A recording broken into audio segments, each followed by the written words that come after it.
Glenda Goldong Sakalam. Kapatid niya nandito si Kevin. Na setback. Yan po yung ating palaka. Ando na, pilan. So, sinaservice. Tapos ito na pala yung main door. Group design. Combination.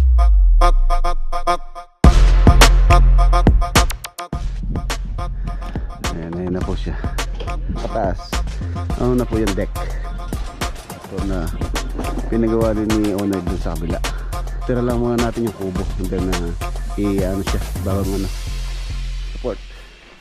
So hindi ko nagkakamali yung kanyang pinaka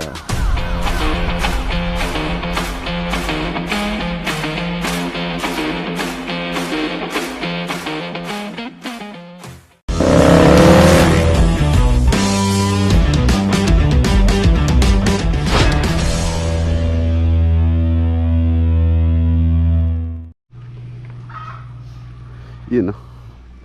Good morning. Malinis na. Tinatanggal ko lang po yung doon, yung mga saging dito sa gilid. Kaya po nakakapanibago ngayon ng luwang ng tingnan dito sa farm. Yan. So ayun, maliwalas na. Tapos yung mga puno ng saging doon. Tapos yung kubo na yun nandito sa gitna. And then yung mga materyales na mga sobra-sobra nandyan sa gitna. Pinalagay ko doon lahat doon sa may likuran. Ayan. So ngayon, ayan, malinis na dito. So doon na lang tayo mag-i-stockpile sa likod. Para dito, ayan, maganda na. Malinis na. Nakapaglinis na si Lolo Boy kahapon. Grass cutter.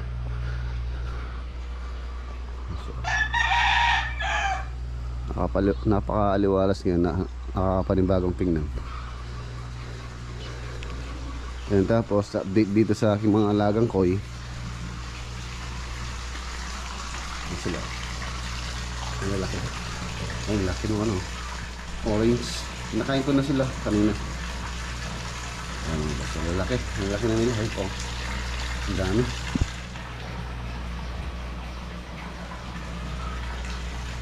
Hindi po sila dumarami. Hindi sila kakasimilya. Dahil nga po sama-sama sila. Sa palagay ko may nangingitlog dito, kaya lang kinakain nila yung itlog.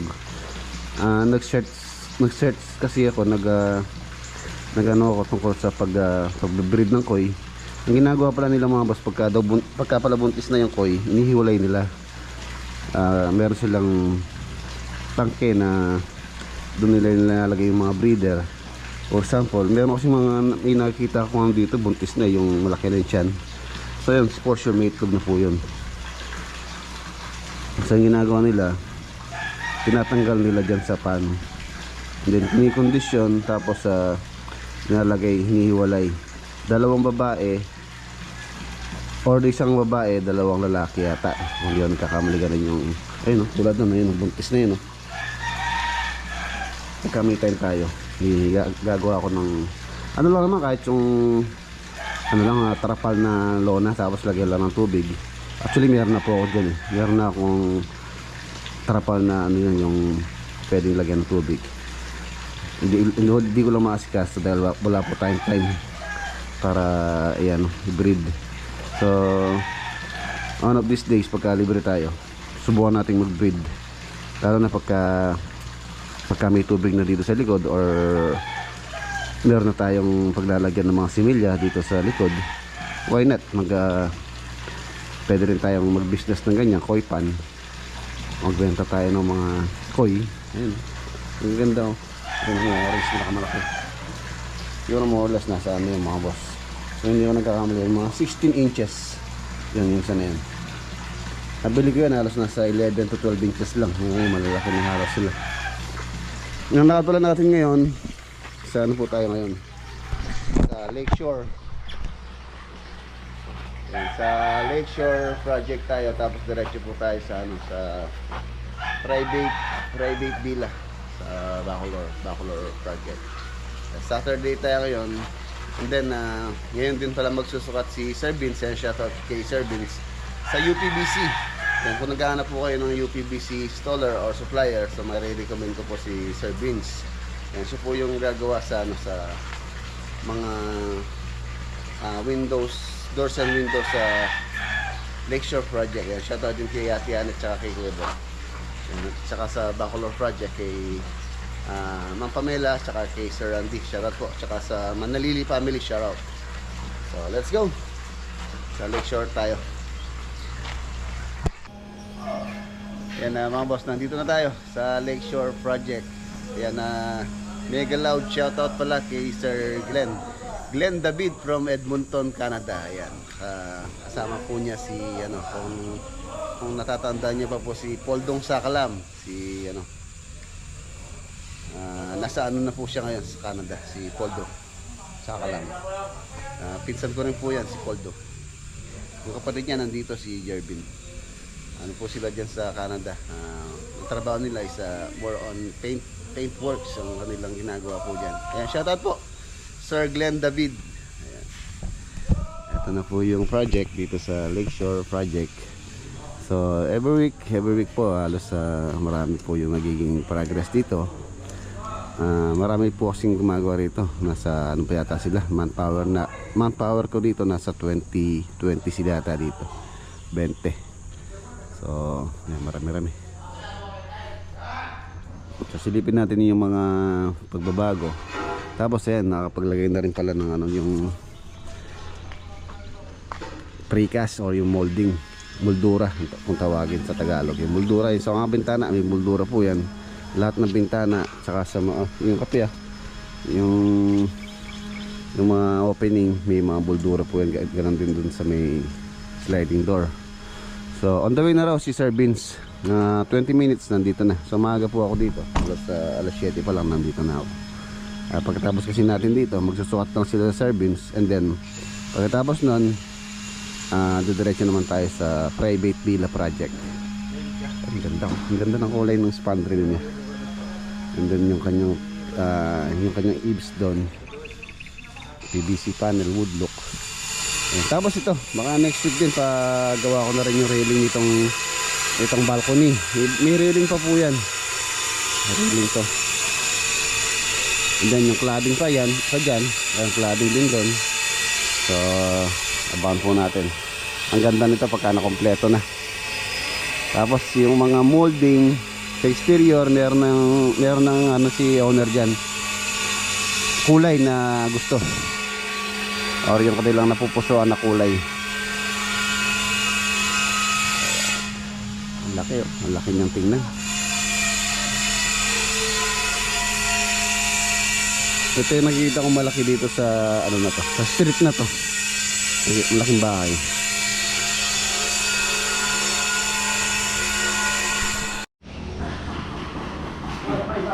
Ayan, nandito na po Sir Vince. Shout out Sir Vince. Hi. Good morning po. Ayan. Ayan, magpa-final na po sila. So sa finish na rin kasi yung mga opening. So ipa-final na ni Sir Vince yung sukat para ma-umpisa na rin.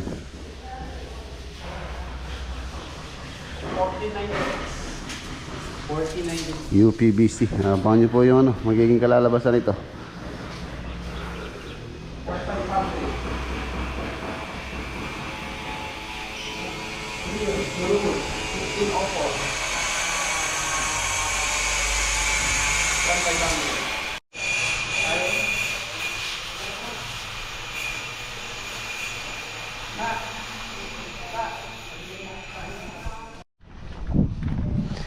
Ayan yung perimeter fence. Alas okay na rin po. Ito na lang harap ang iniintay kong design. Yan, inaano pa ni architect yung design po dito sa may harapan. Ayun na. Ayun po yung yung height ng fence dito na allowed. 2 meters yung height. Ayan, halos halos pare-parehas po yung mga bakod dito. Wala pong mataas. Tapos yung setback, wala pong naka-firewall. Kung mapansin nyo dito sa mga bahay dito, halos siya. Sinusunod nila yung standard na setback sa building code, which is yung standard po na setback. Actually, mga boss, ang standard setback po sa mga ganitong bahay or sa mga ano naman talaga sa building code, at least 2 meters po yung setback sa gilid, side by side. Ganun din sa likod.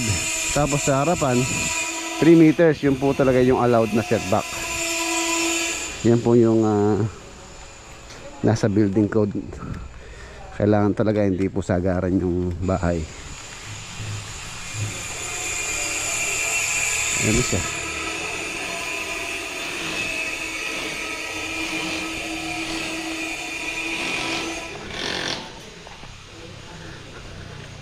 Masani oh. Masani yung ating ano?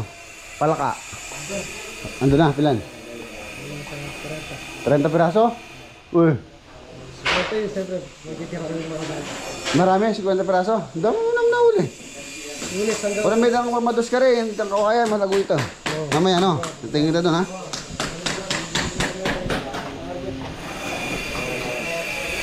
So sinaservice. Tapos ito na pala yung main door. Ayan. Ayan yung main door. Ang size nito 4x8 or 1.2 by 2.4 meters. Ayan doon po yan. Ano ko rin to, pina-rectify ko itong settings ng Hamba dahil hindi ko korsonado yung settings niya dati. Ayan, tapos pinalagyan ko rin siya ng support dito dahil dito po yung magiging hampas niya pag ganyan. So dito yung magiging ano niya, hinges or yung mga bisagra dito sa area na yan. Kailangan matibay po dyan. Kasi nga yung design nito straight lang siya, wala siyang division. So hindi kakayanin kung gano'ng kalaki yung pintuan. Kaya yan. So okay na to. Yakal wood po yung mga Hamba rito.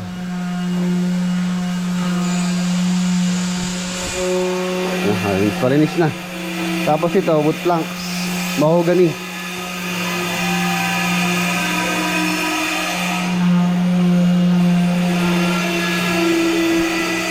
Then railing.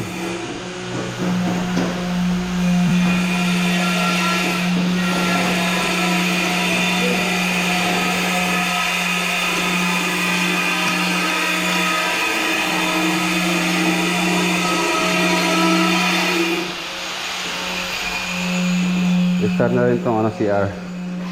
Ayun, wow, ang ganda. Ganda ng kulay. Ayos.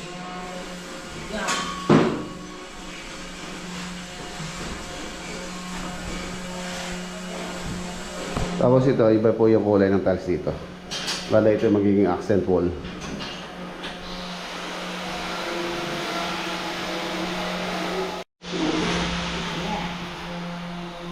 Ganda. Ang luwang po na itong CR niya. Tapos ito, dual sink. Para hindi, liwain na. Alam na tiles ni. Alala pa rin ang tiles niya. Ang pokit ang... Yan o. Inimbisa na rin i-prepare ni Master din yung mga pintuan. Napakaganda po ng design na napili ni Kuya Bong. Ayun, unique. Bagong design po ito. Ayan, kung gusto niyo pong gayahin, ayan po yung design niya. Ano siya, ang tawag dito is ang tawag namin dito is corduroy. Diretso, and then meron siyang groove design. Combination siya ng corduroy tsaka groove. Ang ganda yan pagka natapos, lalo na ano po yan. Ang gusto pa lang finish ni owner dito, matte lang, walang kintab. Tulad ng tiles nila, mga boss, kung mapapansin nyo, wala pong kintab yung tiles. Hindi siya madulas.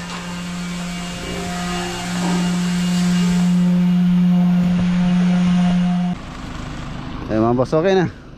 So ayan, si Sir Leo pala. Sir, ingat. Thank you. 30 working days ang ano po niya, binigay niyang schedule sa atin. So mag-i-start from now or tomorrow. Ano ba tayo ngayon? 20 or 21. So possible may install po yan sa July 20, mga 20 sa mga 20 ganun. Pero kung mapapaagap daw po, so conforme din sa ano, pagka bumilis yung production or pag-fabricate ni Sir Leo po. Siya po yung contact natin sa UPBC. So yun. Ano, ang ganda na. Pagka na kompleto na po yung mga windows niyan, mga cladding. Ay, yayamanin ng bahay. Ganda. Tapos yun na lang ano, fence. And then marami pa pong ina-add si client dito sa ano, interior. Mga ano, TV console, mga headboard. So yun pa yung gagawin namin.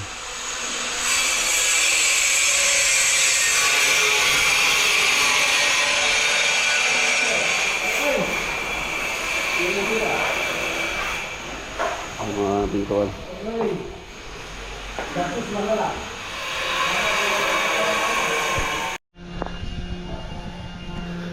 Mga boss, alas naka-install na po yung mga moldura dito. Ganon din sa likod. Ongoing yung pag-install nila ng moldura. So yan, iwan na natin sila. So sana naman po tayo sa private villa. Saturday ngayon, payday. Ang ganda-ganda na, oh. Ayan, ito pong dito sa may harapan yung maliliit na bintana rito. Ayan, meron na rin. Tapos meron pa dyan. Ganun din dyan sa may ano na yan, meron pa po yan. Dito sa railing. Dyan meron pa po moldura yan. Tapos may deco stone pa yan, mga poste. Deco stone. Ayos. So silipin naman natin sila sa sa Lakeshore. Ay, sa Lakeshore. Sa Bacolor naman tayo. Let's go.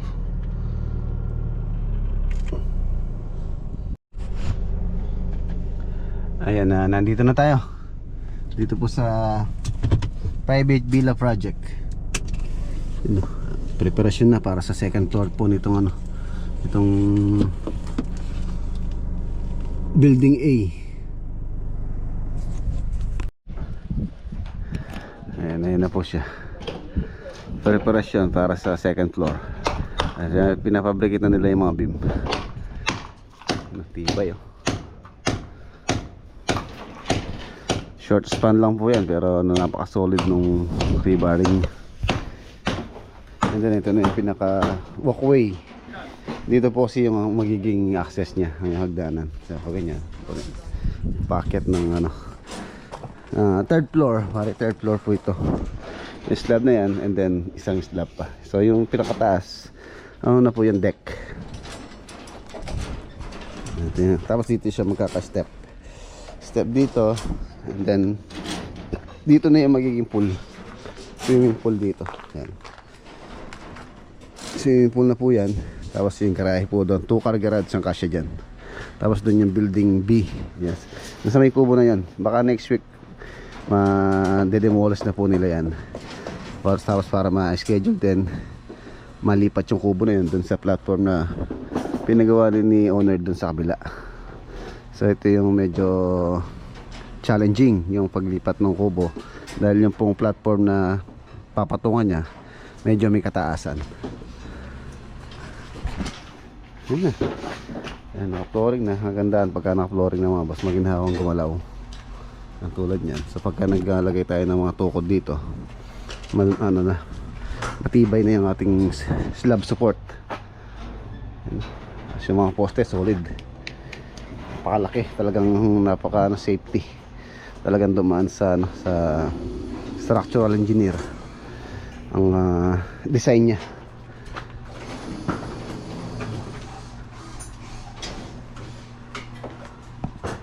Yan, hindi lang po basta-basta hula-hula. Meron po tayong planong sinusunod yan.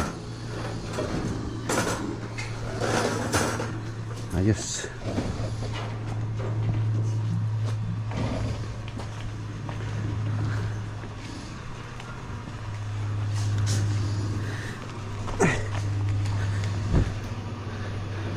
Tapos yung dito meron ding pagbabago dito. Magiging ano to, storage yata yun doon. And then kasi dito storage. Tapos shower. Tingnan natin sa plano. Ayan. Tapos ito, pagka nagiba na po ito, natanggal na, pwede na natin i-layout yung building B. Building B. Ito yung floor plan natin.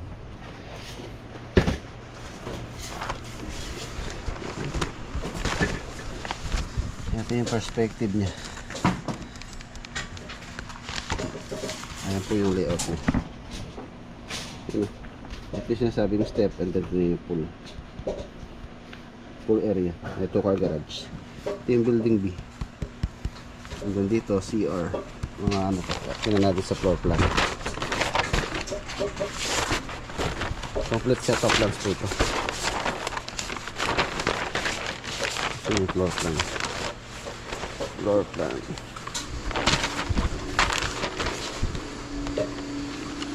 Ito yung kanyang second floor. Second floor po ito. Sa second floor, meron siya master bedroom. Sa building A po ito, kung saan yung ginagawa nila. Tapos master bedroom, and then bedroom 1, bedroom 2. So 3 bedroom siya rito, and then dito sa kabila sa building B, 2 bedroom. Which is malaki po ito. Mas malaki siya. Ayan. Meron siyang dalawang bed. Pero sa sukat niya, hindi naman siya ganun palaki talaga. Halos 3 meters lang siya. 3 meters by 4. 3 by 4. Halos nasa ano lang po ito. 12 square meter. 12 square. Tapos meron siyang common CR. Nakahiwala yun. Nakalabas yung kanyang vanity. Sa kanyang toilet and bath. Tapos yung ground floor. Ito naman yung ground floor. Sa ground floor naman po mga boss, ito common area lang to sa ibaba, sa building A. Dito yung access, so sabi ko na yung access niya. So, yan po yung layout niya. Nasa 327 ba? Kung hindi ako nagkakamali, yung flat area nitong villa na to. So, ayun yung mga ano niya, mga elevation. So, yung complete sets of plots. So, sabi ko mga boss, marami. Yan po mga details yan. Sunod lang natin yung mga details para syempre makuha natin yung kanyang pinaka perspective. So meron din pala mga ano dito, changes. Ayan. Sa design nito, meron gusto si client na babaguhin po namin diyan. Ayan. Yung siya sa Tiguy Randy. Sa aking mga Pamela. Ayan. Yung mga changes din po ang mangyayari dito. Yung mga gusto nilang change order. Tapos okay,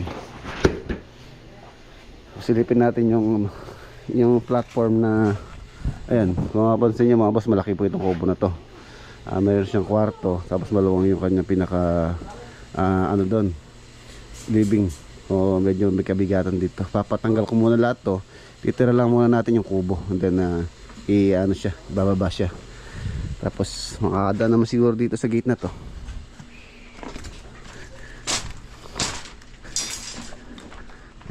Medyo challenging ding iangat dito.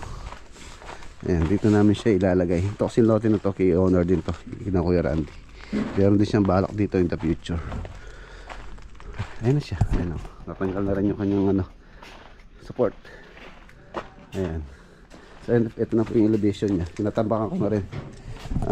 For the meantime kasi, pagka nagiba na yan, dito muna sila magbabaraks. Ayan. Ayan, tinatambakan ko na muna. Ayan, halos pantay ng gate. So ayan po yung height niya. Halos nasa ano po ito, sa 8 feet yata ito, hindi ko nagkakamali yung kanyang pinaka slab.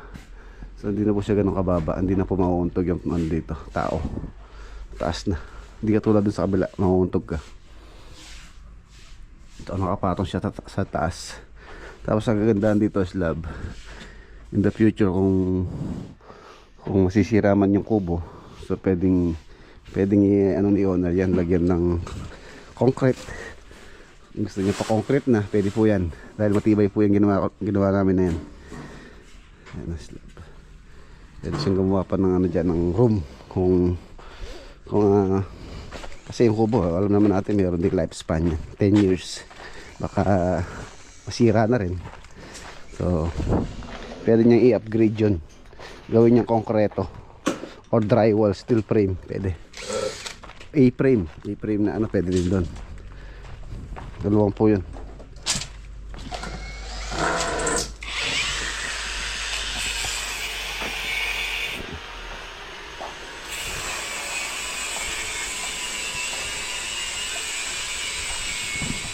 Ito, mababa po ito eh. Siguro sa tansya ko, nasa ano lang to, 5 feet. Dito, ano. Pero yun lang ano niya, yun lang slab niya, nasa 8 feet na yun. Wala, hindi na mamuntog, mababa. Ang dami pa naman poste oh. Gigibay po yan, tatanggalin. Kailangan na maraming tao dito kung pagka ano na to, inangat. Kataas pa naman, kung sanang ganito lang kataas mga boss, pwede iangat to eh. Pero yun, kailangan pa natin ng ano, tumuntong. So pag-aaralan po namin paano po mapapadali yung pag-angat nito, pag-angat nitong kubo, para ma-layout na rin yung building B. May gumagawa rito, may gumagawa rin po rito para ano na siya, meron nang mayayari.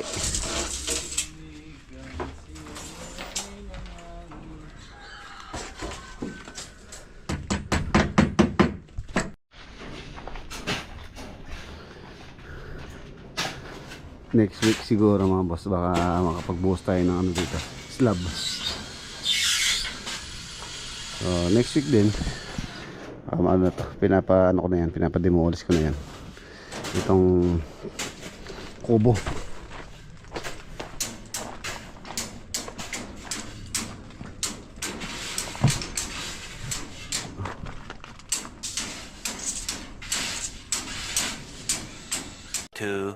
Years later.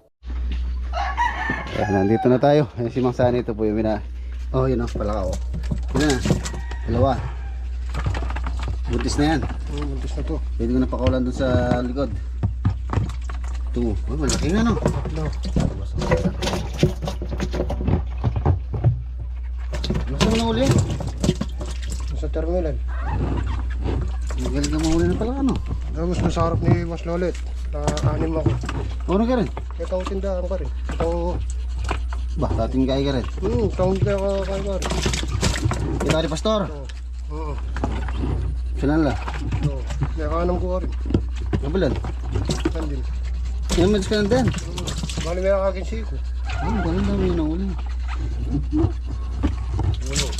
Ilan? Ilan na? 10. Oo. Yung isa. Wala yan din. Maasok din yan. Maasok din yun. 12. Nararamig natin mga basta.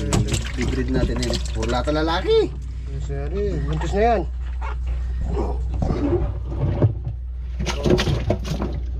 Yan o, buntis o. Buntis eh. Ito yung tinatawag na pulpa. Ito yung maraming parami. Oh, ang laki. Ang laki o. Kinahuli ko, bigyan pa kami. Ang laki yun.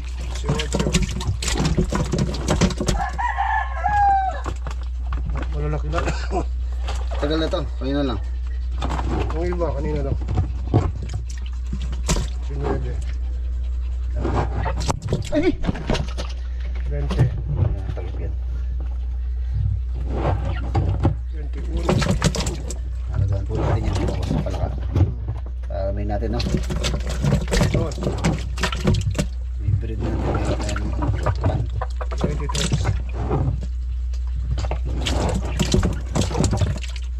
Ang laki niyan.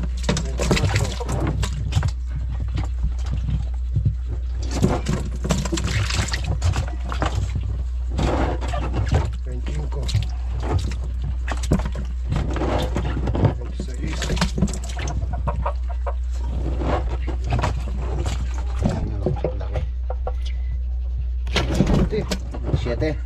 Ana. Ana. Ang pambili mo ano, gin. Ay. Meron na akong bilang gin. Oh. Ha? Ayos. Panghuli pa ako. Huli pa no? Meron Dalawang pa ako no? Magluluto daw yung mga bata. Pag hindi niluto,